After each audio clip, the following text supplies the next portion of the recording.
खबरों में सबसे पहले बात शपथ ग्रहण समारोह की, जहां आज से प्रधानमंत्री पद के तौर पर नरेंद्र मोदी एक बार फिर 3.0 के तहत शपथ लेने जा रहे हैं।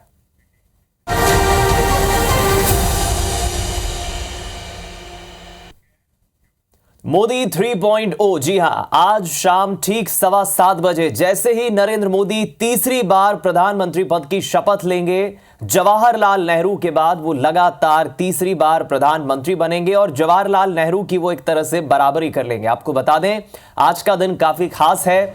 आम चुनाव के प्रक्रिया संपन्न होने के बाद जिस तरह 4 जून को परिणाम आए, एनडीए महागठबंधन की सरकार बनने जा रही है। नरेंद्र मोदी ने जिस तरह 2 दिन पहले राष्ट्रपति से मिलकर दावा पेश किया सरकार बनाने का, द्रौपदी मुर्मू ने उन्हें न्योता दिया सरकार बनाने का, और आज वो दिन आ चुका है जब नरेंद्र मोदी तीसरी बार बतौर देश के प्रधानमंत्री पद की शपथ लेंगे।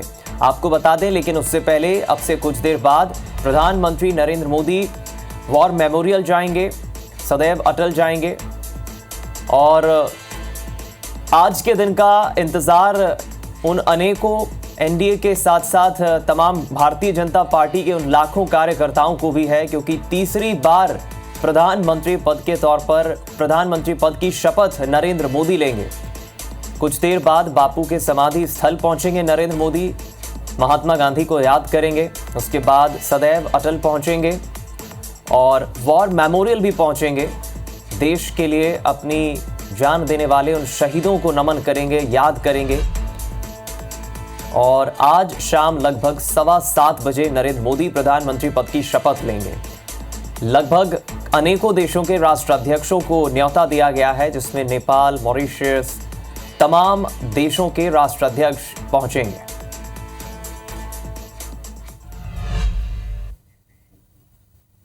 आज नरेंद्र मोदी तीसरे कार्यकाल के लिए प्रधानमंत्री पद की शपथ लेंगे, लेकिन उससे पहले मोदी मंत्रिमंडल के गठन की सुगबुगाहटें तेज हो गई हैं। आपको बता दें, शनिवार देर रात कैबिनेट के बंटवारे को लेकर मंथन चला और माना जा रहा है कि मोदी के साथ एनडीए के 14 सहयोगी दलों के 18 सांसद भी मंत्री पद की शपथ ले सकते हैं। इनमें 7 कैबिनेट और बाकी 11 स्वतंत्र प्रभार और राज्य मंत्री के रूप में शपथ ले सकते हैं। साथ ही 3 दर्जन से ज्यादा सांसद मंत्री पद की शपथ ले सकते हैं। सूत्रों के मुताबिक मोदी कैबिनेट में टीडीपी से 4, जेडीयू से 3, एलजेपी और शिवसेना से 2 सांसदों को मंत्री बनाया जा सकता है। वहीं सूत्रों के हवाले से खबर यह भी है कि एनसीपी, एलजेपी और जेडीएस के कोटे से भी कैबिनेट मंत्री शपथ ले सकते हैं। करीब 40 मंत्री बताए जा रहे हैं जो आज शपथ ले सकते हैं मंत्री पद की। 40 सांसद। सबसे पहले देखना यह होगा कि एनडीए के इस कोटे से जो अलग अलग सहयोगी दल हैं एनडीए के, कितने सांसदों को मौका मिलता है मंत्री पद का।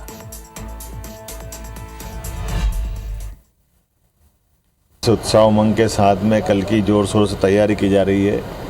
कल 9 तारीख भारत के इतिहास का एक नया दिन बनेगा। यह यशस्वी प्रधानमंत्री श्रीमान नरेंद्र मोदी जी तीसरी बार एनडीए के घटक दल के नेता होने के नाते से भारतीय जनता पार्टी के हमारे वरिष्ठ नेता भी हैं, और जिस प्रकार का समय चल रहा है भारत को और आगे बढ़ाने के लिए एक बार फिर वो तीसरी बार प्रधानमंत्री की शपथ लेंगे। अब जाहिर है मध्य प्रदेश और छत्तीसगढ़ के हमारे दर्शक सोच रहे होंगे कि यहां से किसे मंत्री बनाया जा सकता है, वो कौन से चेहरे हैं। तो आपको बता दें, दोनों ही प्रदेशों की 40 सीटों में से बीजेपी ने मोदी को 39 सांसद दिए हैं, और ऐसे में दोनों ही राज्य इस बार मोदी से रिटर्न गिफ्ट मिलने की उम्मीद लगाए बैठे हैं।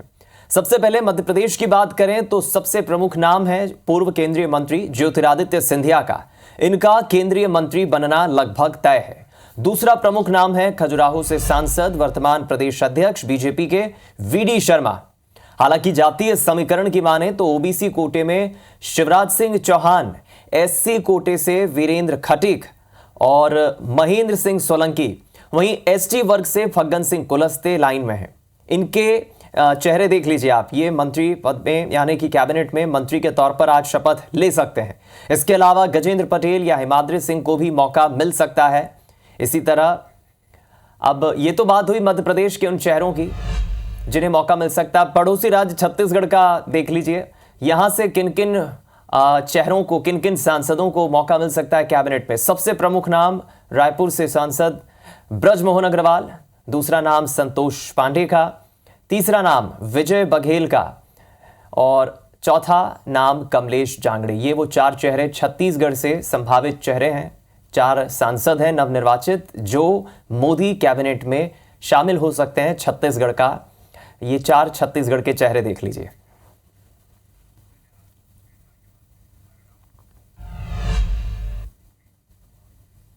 और सबसे बड़े राज्य आबादी के हिसाब से, अधिक सीटों के हिसाब से उत्तर प्रदेश को भला कैसे भूल सकते हैं। उत्तर प्रदेश की बात करें तो पार्टी ने पिछले चुनाव की तुलना में यहां थोड़ा खराब प्रदर्शन किया है इस बार। हालांकि नई कैबिनेट में ब्राह्मण, दलित और ओबीसी को साधने की पूरी कोशिश रहेगी।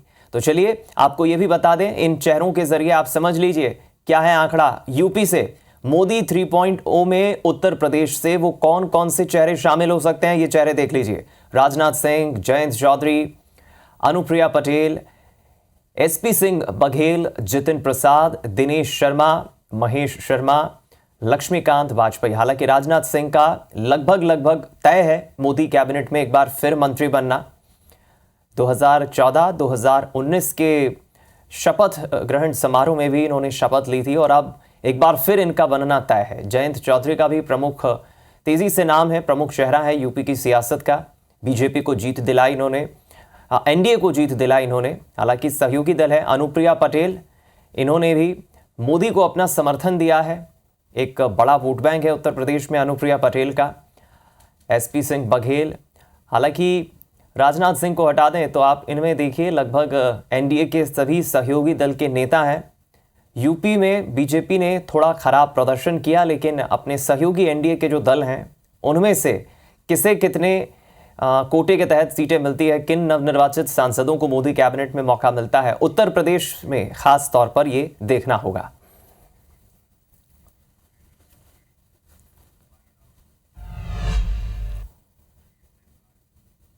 एनडीए सरकार के शपथ ग्रहण में करीब 8,000 लोगों के शामिल होने का आज अनुमान है और इनमें देश के साथ साथ कई विदेशी मेहमान भी शामिल होंगे। खासकर भारत के पड़ोसी मित्र राष्ट्रों के राष्ट्र प्रमुख को खास तौर पर आमंत्रित किया गया है। चलिए आपको इससे जुड़े कार्यक्रम के बारे में बताते हैं, कौन कौन से राष्ट्राध्यक्ष, कौन कौन से वीवीआईपीज शामिल होंगे। तो सबसे पहले आज शाम 7:15 बजे शपथ ग्रहण समारोह होगा। स्थान है राष्ट्रपति भवन, जहां ये कार्यक्रम आज शाम 7:15 बजे शुरू होगा। अब आपको वो वीवीआईपीज बता दें जो अलग अलग राष्ट्राध्यक्ष पहुंचेंगे। बांग्लादेश हमारा पड़ोसी देश है, वहां से शेख हसीना पहुंचेंगी। श्रीलंका के राष्ट्रपति रानिल विक्रमासिंघे पहुंचेंगे। इधर मालदीव के राष्ट्रपति मोहम्मद मोइजू पहुंचेंगे। वहीं पुष्प कमल दहल नेपाल के प्रधानमंत्री, हमारा पड़ोसी देश। वहीं सेशल्स के उपराष्ट्रपति अहमद अफीक भी पहुंचेंगे, इन्हें भी निमंत्रण दिया गया है। प्रविंद कुमार जगन्नाथ मॉरिशस के प्रधानमंत्री हैं, ये भी पहुंचेंगे। जिग्मे खेसर वांगचुक भूटान के राजा हैं। ये वो आपको हमने प्रमुख चेहरे बताए राष्ट्राध्यक्षों के जो अलग अलग देशों से पहुंचेंगे। इनमें कुछ देश हमारे पड़ोसी देश हैं और कुछ वो देश जिनसे हमारे खास ताल्लुक हैं, संबंध है। तो ये तो कुछ प्रमुख राष्ट्राध्यक्षों की बात हुई, लेकिन कुछ और भी वीवीआईपीज हैं। सेंट्रल विस्टा प्रोजेक्ट में काम करने वाले मजदूरों को निमंत्रण दिया गया है। साथ ही सफाई कर्मचारी और ट्रांसजेंडर समुदाय को भी इनविटेशन दिया गया है। वंदे भारत और मेट्रो ट्रेनों के कर्मचारी भी पहुंचेंगे शपथ ग्रहण में। सरकारी योजनाओं के लाभार्थी भी पहुंचेंगे। पद्म पुरस्कार विजेता और ड्रोन दीदियां ये भी पहुंचेंगी। वकील, डॉक्टर, सांस्कृतिक कलाकार, आदिवासी महिलाएं और रेड माइनर्स, इन्हें भी आमंत्रित किया गया है। विभिन्न धर्मों के लगभग 50 प्रतिष्ठित धार्मिक नेताओं को इनविटेशन दिया गया है। मन की बात के प्रतिभागी भी पहुंचेंगे। सेंट्रल विस्टा प्रोजेक्ट में काम करने वाले मजदूर, इनका जिक्र हम कर ही चुके हैं, ये तमाम लोग पहुंचेंगे। और अब एक खूबसूरत तस्वीर आपको पुरी से दिखाते हैं। अपनी कलाकारी के लिए जाने जाने वाले आर्टिस्ट सुदर्शन पटनायक ने रेत की कलाकृति बनाकर नरेंद्र मोदी का अभिनंदन किया। यह तस्वीर देखिए। देश भर में अभिनंदन करने पोस्टर भी लगाए गए हैं, लेकिन पुरी के मशहूर सैंड आर्टिस्ट जो रेत से अपनी कलाकारी दिखाते हैं समय समय पर, सुदर्शन पटनायक, उन्होंने मोदी के 3.0 तीसरे एनडीए के इस कार्यकाल के लिए प्रधानमंत्री बनने के पहले उन्हें शुभकामनाएं दी हैं। अपनी कला के जरिए प्रधानमंत्री का चेहरा उन्होंने उकेरा है और 3.0 उन्होंने लिखा है। अभिनंदन मोदी जी। अब दो तस्वीरें आपको दिखा रहे हैं। पहली तस्वीर तो आप देखिए, तैयारियां किस तरह से हो रही है, पोस्टर्स लगाए गए हैं। देश की राजधानी दिल्ली की यह तस्वीर है, पहली तस्वीर, जहां नरेंद्र मोदी के तीसरी बार शपथ ग्रहण समारोह के पहले, शपथ लेने के पहले पूरे दिल्ली को सजा दिया गया है। जगह जगह नरेंद्र मोदी के पोस्टर लगा दिए गए हैं। और वहीं दूसरी तस्वीर पुरी की है, जहां सैंड आर्टिस्ट, मशहूर सैंड आर्टिस्ट सुदर्शन पटनायक ने अपनी कलाकारी के जरिए नरेंद्र मोदी का अभिनंदन किया है, उनका चेहरा उकेर कर।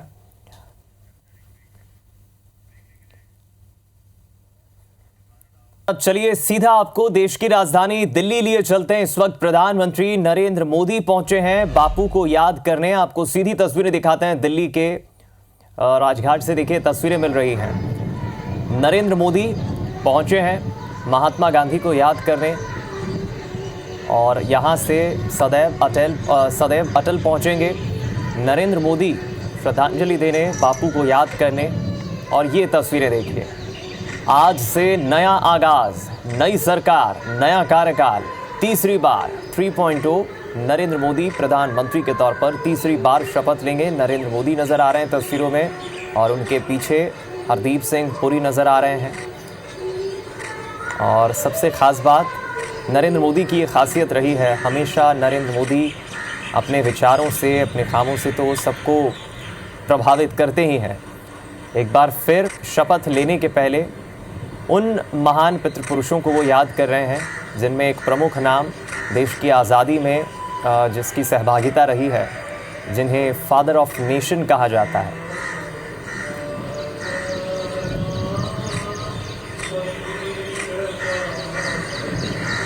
बापू को याद करने, महात्मा गांधी को याद करने पहुंचे हैं। यहां से सदैव अटल पहुंचेंगे। सदैव अटल भाजपा के वो पितृपुरुष स्वर्गीय अटल बिहारी वाजपेयी, जिन्होंने बीजेपी को रचा, बीजेपी को गढ़ा।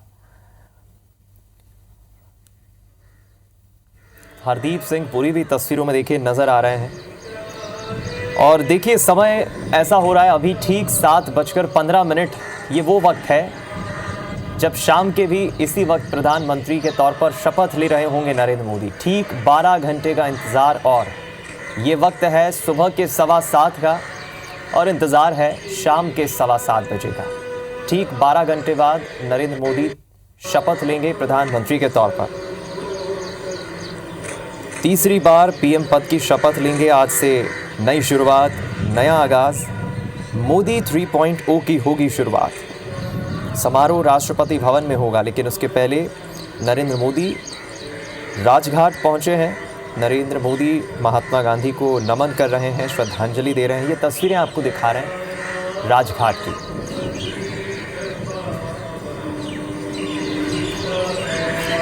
अब से ठीक 12 घंटे का इंतजार और तीसरी बार प्रधानमंत्री के तौर पर नरेंद्र मोदी शपथ लेंगे। कर्म पथ पर आगे बढ़ रहे हैं। एक बार फिर मोदी इतिहास बनाएंगे। इंतजार है शपथ का।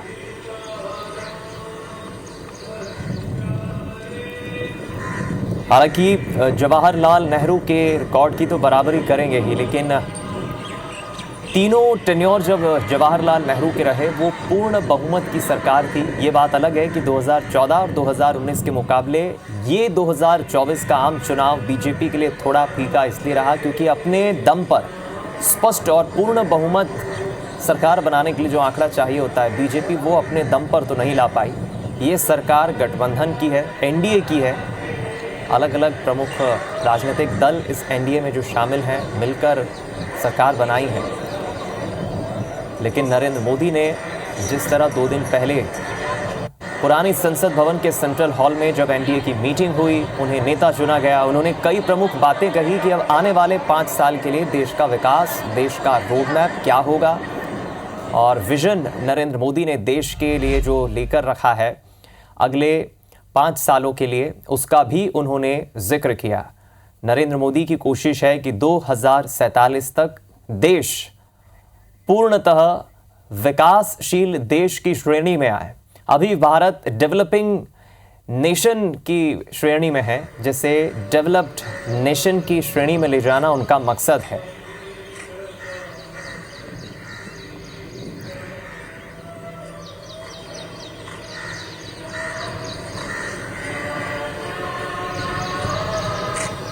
बापू को याद कर रहे हैं, नमन कर रहे हैं। कर्म पथ, विजय पथ, अग्निपथ।